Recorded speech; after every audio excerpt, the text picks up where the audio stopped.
Next up in the factory fit enclosures, we've got the new Jeep subwoofer enclosure that is it's a really nice rotomolded enclosure, and it utilizes a single 12-inch L7T driver for 600 watts RMS power handling. And I have failed you, Jacob. I forgot to get a picture of that one. Oh, okay. Dang it.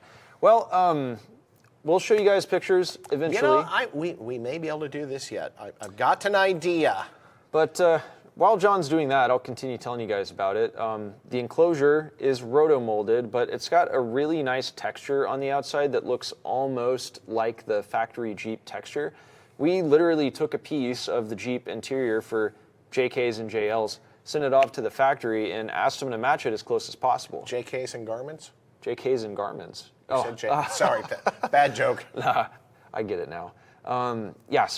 But anyway, it matches the interior texture really nice, but it most closely matches the interior of the JL.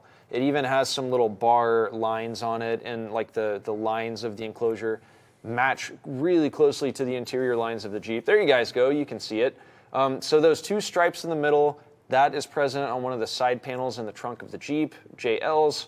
The lines match really closely, and once it's mounted in the tailgate or on the tailgate, it looks just like it belongs in that Jeep.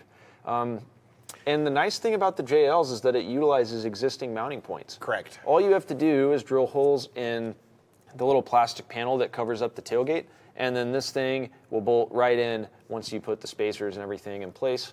With the JKs, we have a full-size template included in the box that lines up using the little dash holes on the tailgate.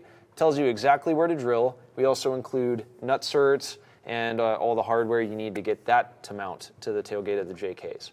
And if you have a JK, you know you have that little plastic trim piece that covers up the wiring for the tailgate. You can leave that on when you mount this to the tailgate, so it looks just about factory when you put it on there. And it's surprisingly light and strong. Yeah, it is. It's a very sturdy enclosure. That rotomolding process is the same one we use for the Marine premium subwoofer enclosure, so it's a really sturdy box. Yeah, and we've got videos that people are like, oh, how strong is a plastic enclosure? We parked a truck on one. Yeah. Actually, we parked it on it several times. That was a lot of fun. We love to test our products. In fact, I was talking about that with the engineers. I said, hey, I want to take one of those enclosures and I want to put a truck on it. And they're like, what? And you see these, it's like prairie dogging, and people pop their heads up in the cubicles. The engineer's like, what did you say? What do you? So we went back there, had about 7 of the engineers back there. And first thing we did is we jacked up one of our Chevy trucks and we set the back wheel on the enclosure. And like, oh, no issues there whatsoever. Thought, well, that's the back of the truck. The engine's in the front. Let's try the engine.